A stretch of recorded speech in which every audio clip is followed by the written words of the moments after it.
Et salut les amis, comment ça va? J'espère que vous allez bien. Bienvenue sur la chaîne, bienvenue sur la vidéo du jour. La vidéo du jour, vous l'avez compris, on est sur un guide d'achat. Un guide d'achat, une sorte de top, hein, de top 6, vous l'avez compris. Top 6, c'est écrit dans la miniature de toute façon. Et je vous apprends rien. Donc de clavier en compact, format compact. On est sur une vidéo que j'enregistre maintenant 2 fois aujourd'hui. Voilà, 2 fois. Pourquoi? Parce que la première, je l'enregistre très bien, tout va très bien. Hein. À la fin, c'est pas l'audio du micro, c'est l'audio de la caméra. Dégueulasse, inexploitable. Ça vous pète les oreilles. C'est impossible. Donc je la recommence. Voilà, ça fait chier. Je la recommence et donc on est sur une deuxième version, plus appréciable. C'est dommage parce qu'il y a quand même des bonnes blagues que j'ai fait avant, mais que je pourrais pas vous refaire parce que c'est du feeling, ça vient sur le coup et je trouve ça vraiment dommage. Je suis carrément dégoûté. Non mais c'est vrai, putain, fait chier. Allez, je vous laisse avec la sponsor, on se retrouve juste après pendant que je pleure dans un coin. Mes amis, la vidéo du jour est sponsorisée par Hookies. Hookies est un site que vous connaissez déjà sur lequel on retrouve tout plein de clés de jeux vidéo sur différentes plateformes ainsi que des clés de software comme par exemple Windows 10, Windows 11 ou encore les packs Office Pro. Ce qui nous intéresse nous aujourd'hui, c'est la clé Windows 10 OEM. Alors c'est une clé OEM, c'est-à-dire que c'est installable qu'une seule fois, qui va vous coûter de base 20,28 €. Mais si vous appliquez le code promotion SK20, vous allez bénéficier de 25% de remise. Pour l'acheter, c'est très simple, il vous faudra créer un compte sur Hookies et puis vous effectuez votre achat. Au moment de soumettre votre commande, n'oubliez pas d'ajouter le code promotion SK20 qui vous fera bénéficier de 25% de remise, c'est-à-dire vous allez l'avoir à 15,21 €. Il ne vous reste plus qu'à effectuer votre paiement et vous allez recevoir votre clé sur votre espace personnel. Après avoir effectué votre paiement, vous allez recevoir un email de confirmation qui vous dira que la clé est disponible sur votre espace. Vous allez récupérer votre clé, vous allez dans les paramètres d'activation Windows, vous collez votre clé et vous avez un Windows 10 tout propre. Petit tips pour ceux qui sont à la recherche plutôt d'un Windows 11. Windows 11 coûtera ici 26,90 €. Et bien sachez qu'en achetant une clé Windows 10, vous allez pouvoir effectivement activer aussi un Windows 11. Vous allez faire des économies et il n'y aura aucune différence. Pour ceux qui sont à la recherche du pack Office Pro 2021, on a ici une clé à 66,89 €. Et pareil, vous allez pouvoir bénéficier d'une réduction de 25% avec le code promo SK20. Et vous l'avez donc au final pour une 50aine d'euros. J'espère que ça vous servira les copains. Merci à vous et très bonne vidéo. Donc les copains, je vous le disais, on est sur une vidéo top 6 clavier format compact. Quand je parle de format compact, on est sur des formats 60-65%, sauf un qui est carrément un clavier, vous allez voir, plutôt hybride. Ah, voilà, on classera dans le hybride. En sachant que, pour vous un petit peu donner toutes les infos, on a le 60%, le 65%, le 70%, le TKL éventuellement, et le format classique. Le format classique, c'est avec le pavé numérique et tout le bordel. Le clavier qui fait ça. Tu vois, qui fait ça, le clavier. Il sort du champ de la caméra. Et donc, d'ailleurs, petite précision, seules les personnes de plus de 45 ans utilisent encore ce genre de clavier. Moi je dis ça. Après, je sais pas, tu fais ce que tu veux. Si tu es en dessous et que tu utilises ce genre de clavier, pose-toi les bonnes questions, mon ref. Pose-toi les bonnes questions. Non, sérieusement, vraiment, c'est un truc, je vous le dis. Moi, perso, je préfère les claviers format réduit pour 2 raisons, voire 3. Peut-être plus, mais en tout cas, 2 qui viennent en tête là, c'est le format réduit, c'est quelque chose qui, déjà, en termes de design, si on part juste sur le design, c'est beaucoup plus stylé sur un bureau. Voilà. Et vous pouvez prendre le format 65%. Ceux qui disent, ouais, le format réduit, j'ai pas les touches fléchées, 65%, vous avez les fléchés, vous avez une partie des pavés au-dessus, donc page up, page down, etc. Et vous avez donc de la place, et en plus de ça, c'est quelque chose qui est très pratique et très intéressant et important pour ceux qui aiment bien jouer en mode tryhard sur les FPS. Parce que quand vous avez besoin de place pour votre souris, voilà, quand vous avez un format classique, en général, vous retrouvez à le mettre de l'autre côté ou vous le tournez comme ça sur le haut et vous êtes avec votre main tout à l'écart et tout. Alors qu'avec un format classique, je vous assure que vous vous retrouvez vraiment sur un petit espace de jeu. Et même si vous jouez avec votre clavier un peu en mode pivoté comme ça, il y en a plein qui le font pour un meilleur move. Et bien vous avez, là je le vois devant moi, hein, c'est dommage, je ne peux pas vous montrer, sinon il va falloir que je démonte la caméra. Mais en gros, le clavier petit, il est comme ça, vous avez tout le truc devant avec votre souris. Et c'est là qu'en gros, on vient à un point juste que je dois aborder ou que je veux aborder aussi depuis un petit bout de temps avant d'entamer les claviers ensemble et de vous faire une petite review de chaque clavier. En gros, ce qu'il faut savoir, c'est qu'il y a 2 types de personnes. Vous le savez, ceux qui jouent avec une sensibilité réduite et ceux qui jouent avec une sensibilité haute. Pour moi, une sensibilité haute est considérée comme haute à partir du moment où tu peux jouer à un jeu FPS en faisant bouger juste ton poignet. Voilà. Et comme ça, tu vois, il y a des gens, ils jouent comme ça, de temps en temps, ils mettent un petit coup de bras, mais ils jouent avec le poignet. Ils peuvent très bien se déplacer sur une map en faisant des mouvements de poignet. Ça, c'est de la sensibilité haute. Sensibilité réduite, tu te retrouveras forcément à jouer avec l'avant-bras. Donc l'avant-bras, avec l'épaule un peu plus redressée, pour avoir le move. Alors, qu'est-ce qui est différent entre les deux? Vous me poserez comme question. Et moi, je vais vous répondre. En fait, la différence entre les deux, déjà, c'est la sensation de chacun. Certes, beaucoup de monde vous diront ça. C'est la sensation de chacun, c'est comme tu le sens, etc., etc.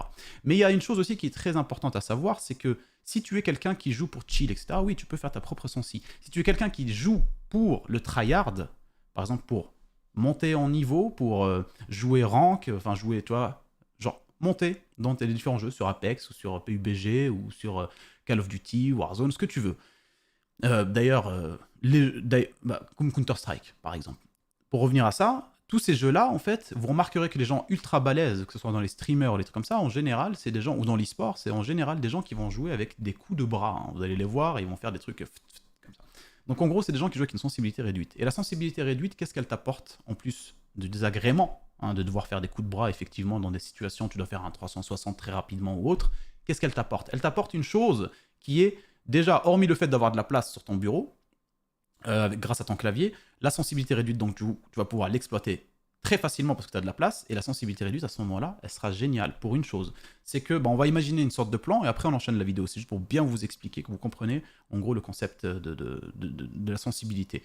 Pour revenir après au clavier petit format qui vous laisse de la place, bien sûr. Bien sûr, on n'est pas sur une vidéo de souris, les mecs, mais je vous explique quand même, c'est très important. Parce que moi, j'utilise que des formats réduits, et les gens ils vont me dire, ouais, format réduit. Donc voilà, avec la souris, imaginez, par exemple, vous jouez avec une grosse sensibilité. Donc vous vous déplacez comme ça. Vous déplacez comme ça, etc., etc. Donc ce genre de personnes, en général, ils sont très à l'aise sur une map. Hein. C'est quelqu'un qui peut très vite, facilement regarder le bâtiment à droite parce que ça lui plaît. Tu vois. Il peut très bien regarder une voiture qui brûle là-bas, oh, c'est sympa le feu.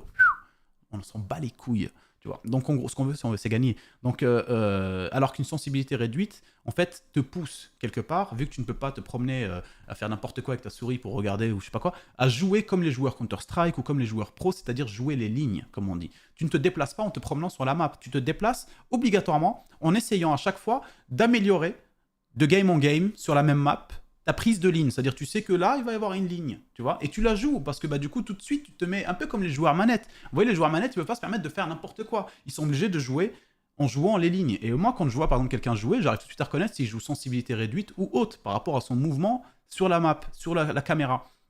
La sensibilité réduite, donc du coup, te pousse à jouer les lignes, parce que tu ne peux pas te permettre de te promener n'importe comment. Si tu tombes sur quelqu'un qui est dans un angle avantageux par rapport à toi, t'es mort. Le temps que tu le vises, t'es mort. Donc, tu joues toujours les lignes. Et donc, tu te retrouves à mettre des petits coups de souris sur les lignes, etc.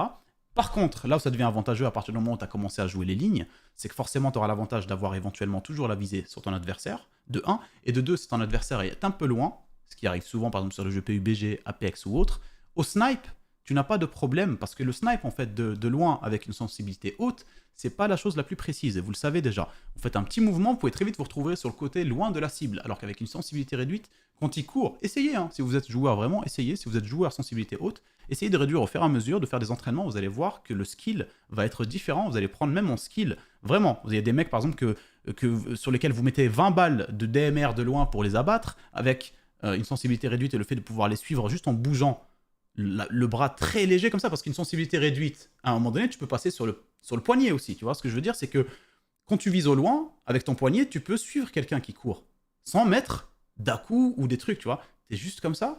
Bref, la précision en sensibilité réduite sur des jeux compétitifs, pour moi, c'est quelque chose d'important. Donc si vous n'êtes pas dans ce cas-là, essayez, et vous me donnez vos retours, vous allez voir. C'est vrai qu'au début, c'est une sorte de truc relou, parce que vous perdez un peu vos réflexes, etc. Mais sur du long terme, vous n'allez pas le regretter. Et donc on revient au format compact des claviers qui, pour moi, selon moi, sont très importants quand tu es quelqu'un qui est dans ce genre de délire-là, mis à part le côté design qui est très épuré et très joli. Et donc je vous ai fait cette petite sélection de 6 claviers qui, selon moi, sont terribles, dont un qui est, comme je l'ai dit, hybride. Je vous montrerai à la fin, c'est extraordinaire, c'est un truc ultra original, hein, donc c'est le plus cher, mais il est vraiment extraordinaire. C'est un truc que j'ai jamais vu. J'ai jamais vu ça avant. Et pour le coup, il y aura aussi, au fur et à mesure de l'année et du temps qui passe, des vidéos sur des formats TKL et des formats classiques pour les claviers. Il y aura aussi les souris, les casques. Et donc ça, ce sera un peu un concept que je vais faire aussi sur la chaîne parce que je le fais pas. Et je pourrai le refresh tous les 6 mois, 4 mois, ça dépendra des nouveautés et des trucs comme ça que je pourrai vous présenter. Allez, c'est parti. On va commencer, et on va commencer donc par le premier clavier. Le premier clavier, c'est le clavier de chez Duki. Donc on est sur le One 2 Mini. 1, 2, 3. Tu connais la musique, mon ref. Ça tape un petit coup de violon. Donc voilà, on est sur un clavier compact de 60% et il se présente comme ceci. Très beau. Moi, franchement, je le trouve super beau, très épuré. Alors, c'est un clavier de taille 60%. Il est équipé de switch mécanique Cherry MX Brown tactile. Voilà, hein, on est sur un 590 grammes. Super beau, vu qu'il est en couleur blanche. Le RGB se reflète très très bien sur le clavier, donc ça fait vraiment très très très beau sur un rendu final. Il dispose d'en dessous de petits réhausseurs qui vous permettent d'avoir deux positions différentes, donc une basse et une haute, donc ça c'est à vous de voir. Malgré le fait qu'il ait déjà une taille assez intéressante en termes d'épaisseur derrière un peu, moi j'aime beaucoup les claviers un peu avec une épaisseur comme ça vers le boule, tu vois, vers le cul du clavier. Ça fait un peu très rétro, ça revient un peu au rétro et ça je trouve ça très très joli. Et pour le coup je trouve un peu dans ce délire là, hein. On dirait un peu une sorte de clavier rétro comme ça. C'est vraiment très très très stylé je trouve. Pour les switches on est comme je vous l'ai dit sur des Cherry MX Brown, donc tactile. Et là, on est sur donc, une activation très légère. Hein. Vraiment pas trop, il n'y a pas de cliquetis, il n'y a rien. On sent l'activation quand on appuie, mais sans qu'il y ait de cliquetis qui vient, tu vois, genre, déranger les collègues sur le Discord. Non, c'est vrai que bon, c'est quand même pas mal, hein, les claviers mécaniques avec les petits cliquetis et tout. Il y en a qui aiment, il y en a qui aiment moins. Il y en a un, je vais vous le présenter juste après. Et donc voilà, c'est à vous de voir. Alors ce clavier-là, les amis, il coûte 119 €. Pour le coup, pour moi, c'est l'un des plus appréciables en termes de rapport qualité-prix. Voilà, 119 €, il est super sympa, clairement. Allez, je vous laisse, comme pour tous les autres claviers qui vont suivre, à chaque fois avec un petit test sonore avec un micro juste à côté. Let's go.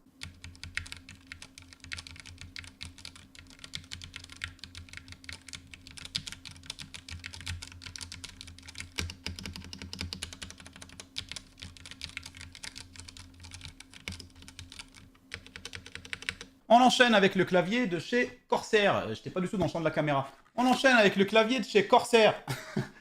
Donc voilà, on est sur un clavier là qui m'a été envoyé justement au bon moment. Il vient de sortir et je le trouve très intéressant en termes de prix pour une dernière sortie. Il est à 149 €. C'est un format 65%, on est sur le K65 Pro Mini. Alors pour le coup, il est comme ça, hein, voilà. Ici, on est sur un clavier qui est vraiment très intéressant. Alors oui, il va être plus cher que celui qu'on a vu précédemment, mais attendez, justement, je vous donne quelques détails qui vont peut-être aussi faire en sorte que, bah, voilà, que vous acceptiez ce prix-là. Moi, je le trouve très intéressant pour quelques raisons. Déjà, la matière utilisée. Là, on le sent qu'il est à un poids un tout petit peu inférieur que le précédent. Il est à 580 grammes, mais la matière utilisée, pour le coup, reste quand même plus appréciable. On est en dessous sur du plastique, et au-dessus, on est sur de l'aluminium brossé. Gris foncé. Et en général, ça, l'aluminium brossé et tout, il reflète très bien la lumière, malgré le fait qu'il soit sombre. C'est différent, par exemple, des claviers full black en plastique qui ont tendance un petit peu à refléter la lumière, mais c'est pas forcément super génial. Là, pour le coup, c'est pas le cas, donc on est sur de l'aluminium brossé, ça c'est vraiment stylé. Pareil, en dessous, on retrouve des réhausseurs. Alors, le clavier est vraiment très intéressant, taille 65%, donc vous avez les petites touches fléchées avec le début de touche ici, là, avec donc page up, page down et supr, etc. Alors, en ce qui concerne les switches de ce clavier, hein, qui coûtent 149 €. Les switches sont des switches optiques OPX de chez Corsair. Alors les optiques c'est quoi? Les optiques, à la différence des mécaniques classiques, c'est des switches qui vont durer plus dans le temps et le ressenti est différent. L'activation est aussi beaucoup plus rapide. En gros c'est avec un laser. Un laser traverse un point A à un point B, il est censé relier les deux points, tu vois. Tu as la touche qui vient bloquer le laser. Quand tu appuies, il y a un trou ici dans la touche par exemple, le laser passe du coup à travers et touche le point B. Et en fait quand les deux touches sont le point A et le point B sont touchés par le laser, la touche, selon le clavier, est actif. Donc, il dit OK. Ce qui fait que le laser, là, c'est un truc très rapide. C'est un laser, frère. Tu connais le laser ou pas? Tu vois, Star Wars, c'est un laser. Tu vois, il coupe des trucs avec. Tu vois, le mec qui vise avec un sniper de très loin, il a un laser. Ce qui fait qu'il est plus précis. Un laser. On a tous connu le laser comme étant quelque chose d'extraordinaire. Ben là, on est sur un laser. Donc automatiquement, t'achètes. Non, sérieusement. Non, vraiment, je trouve cette technologie très intéressante aussi. Donc là, la sensation de touche, elle est vraiment aussi très intéressante. Il n'y a pas de cliquetis ou autre d'activation. Il n'y a pas une sensation de devoir appuyer très fort ou quelque chose comme ça. Très, très, très intéressant ce petit clavier pour le coup. Je vous laisse justement découvrir le son des touches à côté d'un micro.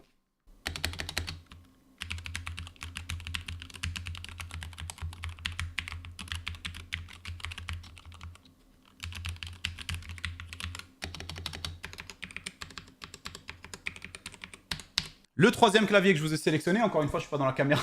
Wesh, pourquoi elle est inversée ma cam? Je fais ça là, je vais à droite pour vous, je vais à gauche, non? Ou je vais à droite? Je sais pas. Donc, je vous disais, on est sur un clavier qui est, voilà, un des plus beaux claviers dans le domaine du clavier, clairement. Encore une fois, on est sur le Vulcan de chez Roccat, le Vulcan 2 Mini. Vous connaissez dans les bons plans, à chaque fois, je vous parle des Vulcan, etc., etc., etc. Vous avez les formats TKL et les formats classiques avec le pavé numérique, etc. Et ben pour moi, dans chaque gamme, le Vulcan est le plus beau clavier. Voilà. Surtout en version blanche. Après, bien sûr, on viendra discuter de tout ce qui est sensation, etc. sur les touches, etc. Ça peut différer d'un clavier à un autre. Ça, de toute façon, c'est sûr, c'est le cas. Mais le clavier, en termes de design, rien qu'en termes, si on parle juste de design, pour moi, c'est l'un des plus beaux. Il se présente comme ça, hein, comme vous pouvez le voir. Il est déjà, de base, sans être allumé, extrêmement stylé. Franchement, il est super joli. Et quand on l'allume, alors là, c'est un délire. Quand on l'allume, on a un RGB qui est très intéressant, qui se reflète sur la partie métal brossé au-dessus, un peu brillant comme ça, donc ça fait très très beau, ça reflète très bien la lumière et ça fait du coup, on a l'impression qu'il y a beaucoup de lumière. On a aussi quelque chose de très intéressant sur le clavier, c'est que les touches sont très fines et donc on voit toutes les switches juste ici, et donc en général quand la lumière est allumée, elle se reflète beaucoup mieux, forcément, parce que les touches sont toutes petites et voilà, donc on exploite la LED à 100%, ça c'est très intéressant. En parlant des switches, justement, les switches sont des switches optiques Titan 2 de chez Vulcan, donc c'est eux, enfin de Vulcan, de chez Roccat. Donc voilà, c'est optique carré, comme je vous l'expliquais tout à l'heure, là. C'est un truc plutôt stylé. La sensation, voilà, d'activation est présente sans cliquetis. Donc voilà, c'est très écrémé comme sensation. Alors moi, j'aime bien à chaque fois me référer à mon clavier que vous avez peut-être pas déjà vu, mais le clavier modé que Guigui m'a offert avec Vertu. Vertu, c'est un modeur de clavier qui a fait ça. C'est un clavier qui coûte plus ou moins 500 balles. Hein. Donc on est ici sur un clavier modé à 100%, sur de l'époxy, du bois ici, etc. Et tout a été fait manuellement. C'est un clavier qui est super joli. Et attendez, permettez-moi de vous faire écouter un petit peu le son. Permettez, s'il vous plaît.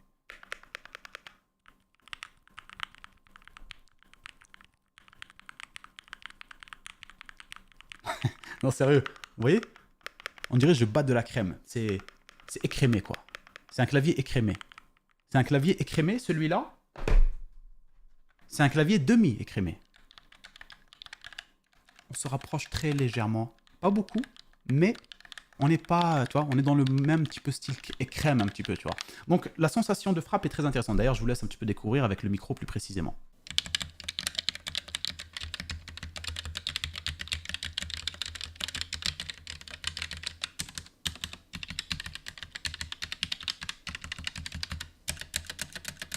Alors, le clavier, comme je vous l'ai dit, lui est taille 65%, pareil, donc vous avez des touches sur le côté avec le début de touche, page up, page down, etc. Il coûte 149 € en général, mais vous le retrouvez à 119 € actuellement sur Amazon. Donc pour ceux qui sont intéressés par ce genre de clavier, profitez-en, pour moi c'est une bête d'occasion, il vaut grave le coup. Et pour le poids, franchement il fait son poids, plus ou moins comme les autres, hein. On est autour du même truc, un peu plus léger que ceux qu'on a vu avant, 542 grammes, c'est nickel. On enchaîne avec le clavier suivant, et c'est le clavier... Et j'arrive pas que cette petite caméra. De chez Razer, le Huntsman Mini en taille 60%. Là, on est sur un clavier qui est assez intéressant en termes de prix. C'est le moins cher après le premier qu'on a vu, donc de chez... comment il s'appelle déjà? Merde. Comment tu t'appelles, toi? Ah oui, de Ducky, ou le One 2 Mini. Voilà, c'est ça. Celui-là, il coûte 129 €. 129 € avec des caractéristiques techniques plutôt intéressantes pour le prix. Hein. Voilà. On est sur un clavier de taille 60%, comme je l'ai dit, donc assez petit, avec un format très épuré. Le dessous est plastique, le dessus est une fine, très fine couche d'aluminium brossé, hein, on le ressent au toucher que c'est très froid. Donc voilà, aluminium brossé qui va venir refléter un peu la lumière, mais moins intéressante que les autres claviers. Je trouve pour le coup le RGB ici est un peu moins pétant sur ce clavier-là. Alors pourquoi pas, il y en a qui aiment quand c'est un peu plus épuré. En dessous des touches. En parlant de touches, justement, on est sur des touches très particulières. On est pareil sur de l'optique, donc en termes de switch, mais optique avec un cliquetis à l'activation. Vous voyez?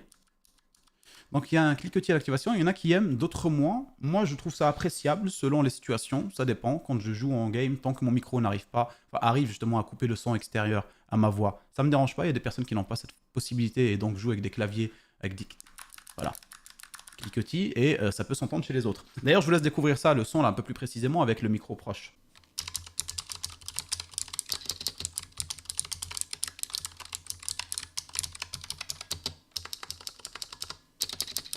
Voilà, donc en gros ce clavier, comme je l'ai dit, avec les switches de ce genre-là, voilà, si vous aimez, c'est un peu le délire. Pour 129 €, je trouve que des switches optiques déjà, c'est très intéressant. Ils pèsent 550 grammes, donc dans le poids habituel des autres.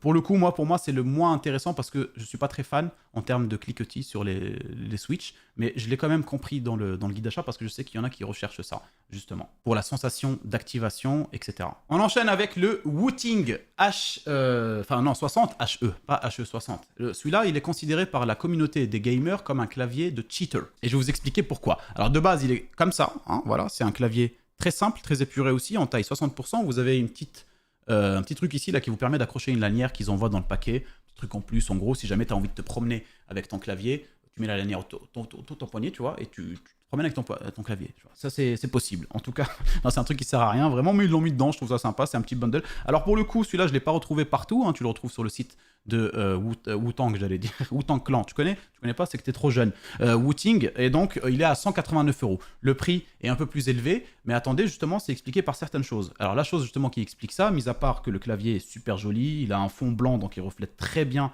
le RGB en dessous des touches, hein, donc très épuré le clavier. Il a un format un peu à l'ancienne, hein, on peut retrouver ici une sorte d'épaisseur au niveau du fond de clavier, donc il n'a pas de rehausseur en dessous, en même temps tu me diras, il est assez rehaussé, donc pas besoin en soi, et je trouve ça très intéressant en termes de design, pareil un peu dans le rétro. Et pour le coup, ce qui pousse un peu les gens à dire que c'est du cheat, c'est que justement, les switches de ce clavier-là, les switches de ce clavier sont des switches analogiques. Alors qu'est-ce qu'un switch analogique? C'est un peu ce que vous avez sur les manettes de PlayStation 5 par exemple. D'ailleurs, il est souvent reconnu dans certains jeux comme étant une manette. En gros, quand vous appuyez sur la touche, eh ben, vous pouvez paramétrer le fait que plus vous appuyez, plus l'action va se faire. Voilà, vous avez compris, je ne peux pas vous expliquer mieux que ça.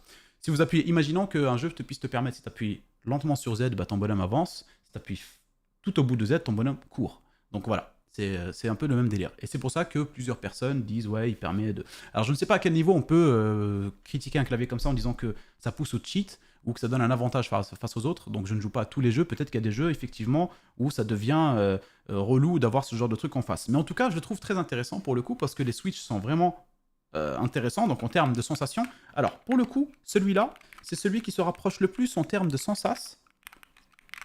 Écoutez la touche espace. Voilà. De celui qui est là, donc full modé. C'est quelque chose qui est très intéressant, il a des switches vraiment intéressantes, il n'y a pas de sensation de cliquetis à l'activation. Je vous laisse découvrir justement le son complet.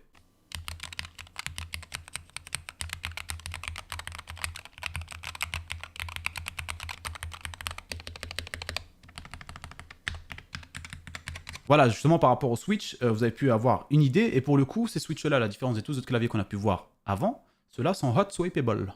Hot swappable en français. En gros, vous pouvez enlever justement la touche comme ça, et vous pouvez venir aussi retirer le switch si vous avez envie de changer, de mettre d'autres switches, etc., etc. Donc il est quasiment, en fait, c'est quelque part le premier pas dans le clavier custom, le clavier modé. Vous pouvez changer quasiment la totalité, venir regresser certaines choses, vraiment changer le switch complet, quoi. Donc c'est pas mal, ça c'est plutôt pas mal. Pour son prix, 189 €, c'est vraiment très intéressant. Comme je vous l'ai dit, vous le retrouvez sur le site Wu-Ting. Je ne l'ai pas retrouvé ailleurs, c'est dommage, hein, pour le coup. Il faut chercher, mais moi voilà, j'ai essayé de trouver les prix les moins chers à chaque fois pour vous afficher, et à 189 €, celui-là, je le trouve vraiment terrible. 540 grammes, dans le poids plus ou moins des autres, ça c'est plutôt cool. Et on finit par un clavier extraordinaire pour lequel je ne vous montre pas la boîte parce qu'elle est énorme. Et en soi, vous n'avez pas besoin de voir la boîte si ce n'est pour voir le clavier réellement. Et le clavier, alors pour le coup, celui-là, c'est celui que je vous disais, il était un peu hybride. Permettez-moi de vous donner le prix. Permettez-moi de vous donner le prix en premier. 299 €. 300 balles le clavier. Mais je vais vous expliquer pourquoi, c'est un délire. Alors il est comme ça. Voilà. Il est comme ça, c'est un clavier qui est dans un format un peu plus grand que le 60-65% et 70%, c'est un format TKL. Mais j'ai quand même trouvé utile de le mettre dans la vidéo pour faire un top 6, parce qu'on aurait pu faire un top 5, parce que il est très original. D'ailleurs, il aurait pu avoir sa place aussi dans une vidéo de TKL ou de format classique, parce que justement, c'est un clavier qu'on peut modder. Alors je vous montre très rapidement, on a deux choses qui vont avec. Voilà, on a ça, voilà, hop, et ça. Allez, fais la mise au point dessus, merde. Voilà. Donc en gros, ça c'est vendu avec aussi, donc dans le pack. C'est pour ça que ça explique aussi le gros prix. On a aussi des choses pour pouvoir changer les switches, parce que celui-là aussi, il est équipé de switch hot swappable. J'aime trop le dire comme ça, frérot. On dirait un indien. Donc tu vois, c'est des switches qui sont, voilà, que vous pouvez changer. Vous pouvez enlever la touche, changer le switch aussi, si jamais vous avez envie de changer les switches. Les switches de base, c'est des switches classiques Cherry MX. Brown ici pour le coup, donc très silencieux en termes d'utilisation. Une petite sensation d'activation à la touche, sans forcément ressentir un cliquetis aussi. Pour moi, c'est vraiment cool. Et là où c'est ouf, comme je vous l'ai dit, c'est au niveau de ces deux petits objets ici qu'on va pouvoir venir brancher sur le clavier lui-même pour l'équiper quelque part d'items lui permettant de nous procurer plus de possibilités. En l'occurrence, on peut accrocher par exemple la petite barre que je vous montre au-dessus, mettre le petit pavé avec les touches numériques sur la droite ou sur la gauche, et vous remarquerez que sur les petits pavés numériques, on a des petites touches qui ressemblent à Elgato, les Stream Deck, et ben c'est justement le cas. En fait, c'est des touches quelque part, vous allez pouvoir paramétrer le tout via le logiciel du clavier. Vous allez pouvoir mettre des touches, des raccourcis sur ces touches-là, Et ça, c'est plutôt cool. Autre chose sur la petite molette là qu'on vient clipser au-dessus du clavier, ce qui est cool, c'est que vous avez des petites touches qui vous permettent d'avancer, de gérer le volume, le son, etc. Patati patata. Et vous avez surtout la molette qui est, elle, géniale, avec un petit écran en dessous qui vous permet, lorsque vous passez par le logiciel du clavier et que vous avez tout bien synchronisé, de voir la température de votre processeur, l'utilisation de vos RAM et plein d'autres informations. Ça, je trouve ça vraiment incroyable. Ce petit truc-là, pour moi, il est carrément même plus utile que le pavé sur le côté là qu'on peut mettre à droite ou à gauche. Alors pour le coup, si vous le mettez à droite, effectivement, on va se retrouver avec un clavier de taille classique, donc ça va prendre de la place. Vous pouvez le mettre à gauche, vous avez de l'espace, mais si vous avez un petit bureau, on se retrouvera face au même problème. Donc ça, c'est vraiment cool quand même en soi. Mais le plus cool, c'est vraiment ça. J'ai trouvé ça terrible. Un truc sur le clavier qui peut te permettre de voir la température, tout ça, le taux d'utilisation et tout, c'est ouf. C'est assez ouf. Alors le clavier, comme je l'ai dit, coûte assez cher. C'est un clavier qui est assez beau, hein. Donc voilà, on est en aluminium brossé dessus. On a du RGB en dessous qui est très bien reflété et très bien, voilà, assez présent en soi. Le clavier pèse assez lourd. En soi, le clavier pèse plus lourd que tous les autres. Il pèse 1 kg 300 g. En même temps, donc ça c'est sans le reste, hein. C'est vraiment tout seul, celui-là, tout seul, comme ça. Donc pour le coup, c'est vrai que c'est un clavier qui reste très original. Alors voilà, je vous l'ai mis, comme je vous l'ai dit, dans le guide d'achat, enfin dans le top des claviers compacts, même si en soi il est un peu plus grand qu'un clavier compact. Mais vu qu'il est hybride, il a quand même sa place. Et il est surtout très original. Et à un prix, je le rappelle encore une fois, à 299 €. Donc c'est pas donné, mais ça reste un clavier très appréciable par rapport à ce qu'on peut en faire. Justement pour ceux qui cherchent, par exemple dans mon cas à moi, j'ai acheté un autre clavier en taille classique, comme je l'ai dit, pour le développement web. Comme ça, je peux justement taper mon code sans forcément avoir à taper la touche FN, etc. pour accéder à certaines touches. Et donc j'ai besoin de clavier classique pour ça. Ça aurait pu être très bien, justement pour moi. Ça, c'est un truc comme ça. Voilà, quand j'ai envie de jouer, j'enlève le pavé numérique sur le côté. J'ai un clavier TKL, donc qui est quand même à 70%, voire 75%, hein, 75% peut-être. C'est assez intéressant. Et pour le coup, si j'ai envie d'utiliser les pavés numériques, etc., parce que je bosse ou autre, je peux le remettre. Et ça, c'est vraiment terrible.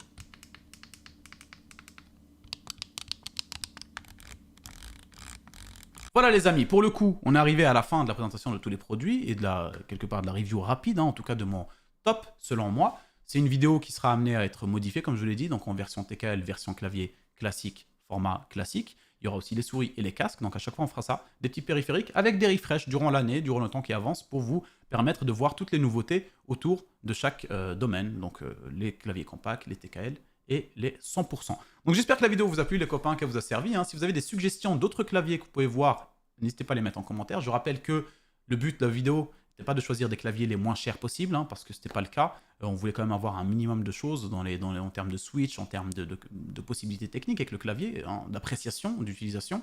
Donc voilà, c'est ça qui fait qu'on se retrouve dans des prix au-delà de 100 € à chaque fois. Mais malheureusement, c'est ce qu'il faut mettre plus ou moins dans les claviers quand on va se retrouver avec un bon clavier. Donc voilà, j'espère qu'elle vous a plu, comme je l'ai dit la vidéo, hein. Si c'est le cas, n'oubliez pas de mettre le petit pouce bleu comme d'habitude qui fait plaisir.